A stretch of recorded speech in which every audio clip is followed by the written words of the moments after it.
What is going on, my beautiful friends and family and my fellow skin bosses? Today we are going to be watching a video from Dr. Pimple Popper, and she is going to be explaining what type of pimples should you and should you not pop. I feel like this is going to be a really interesting video since she is world-renowned, super infamous for literally popping all different types of pimples, cysts, all sorts of different stuff. So it's a really short clip. Let's just watch the whole thing. It's about a minute, and then we'll talk about it and see what she says.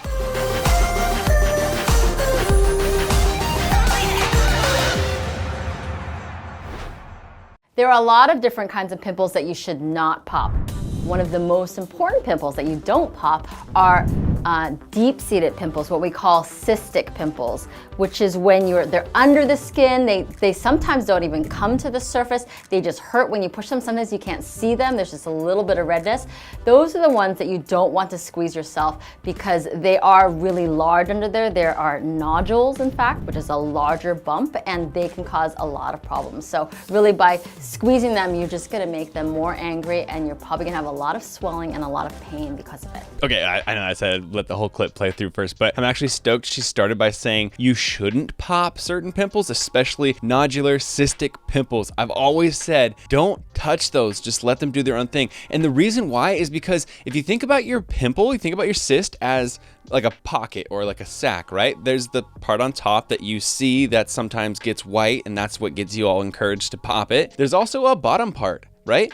And when people are pushing really hard, I'm sure you've done this before, I've done this a million times, sitting there in the mirror and you're like, oh, I can almost feel it. It hurts so bad, but I'm just gonna do a little harder, and I swear it's gonna go just a little bit more. And you just keep going, and you're just waiting for that break point. That's actually causing a ton of damage to the lining underneath the skin, that pocket, and it can actually rupture the bottom. The same way that you can pop the top, you can actually pop the bottom, and what happens is it inflames that area. It brings a ton of white cells, brings a bunch of just inflammation of all sorts to that cyst and makes it bigger. And then it can be 2-3 times bigger, but it can also cause scarring of the skin tissue because it can cause a divot as it, repairs maybe a month or two down the line once that cyst is finally gone that you went crazy on.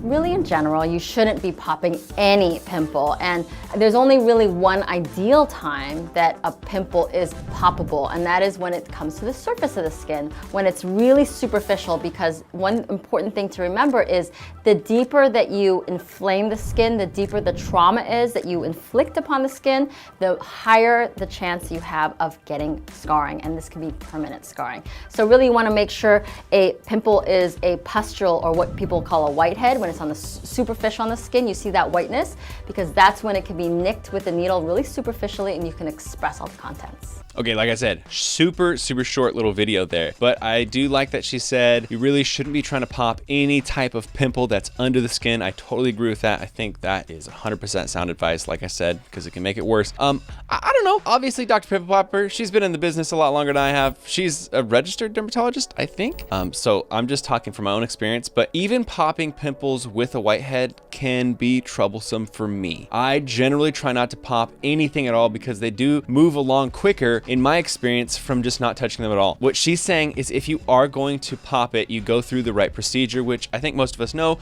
but you're basically going to wait until it has a whitehead. You are going to lance it with an actual lance, is what they're called, an acne lance, but you could use like a really clean, sterile needle. And basically that little hole that you're lancing it with is where you're going to express the white goo out of. But the thing that I see so many people having trouble with, and even myself, is that sometimes that whitehead, the skin that covers the whitehead is actually not that thin, and so to lance it doesn't really give a big enough hole to push the goo through. I realize this is getting a little TMI, but the goo sometimes is a little too thick to push through that hole that you lanced. And then what happens is you apply more pressure because you're like, I already poked it with a needle or a lance, and now it just needs to get a little extra pressure to push it out. But what happens, the same thing I was saying in the first part of this, where you can pop the part under the pimple and then make it last even longer. The alternative is sometimes people will keep lancing it or try to really scrape the top off, and that can be just as bad for scarring and just keeping the pimple around just as long too, because think about it,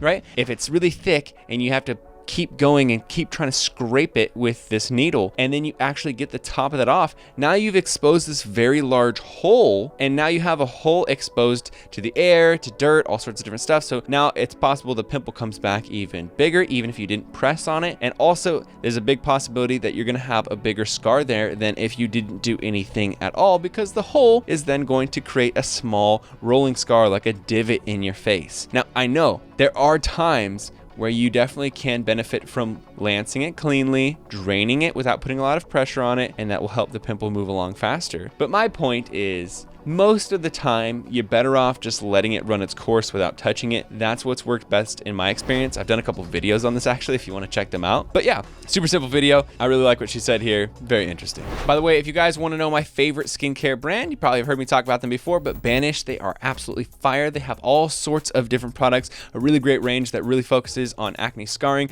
your skin texture, and the health of your skin in terms of elastin and collagen regrowth, which really helps you keep your acne scars from coming in, and also to repair acne scars that you already have. So check them out. You can use my code, all caps, Brian5 for $5 off an order of 50 or more. I'll put the link in the description below.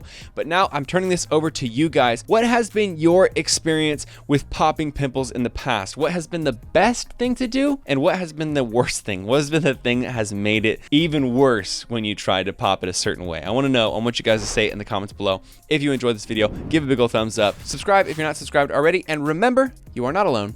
You are beautiful, and you are a part of Team Acne. I'll see you skin bosses in the very next video.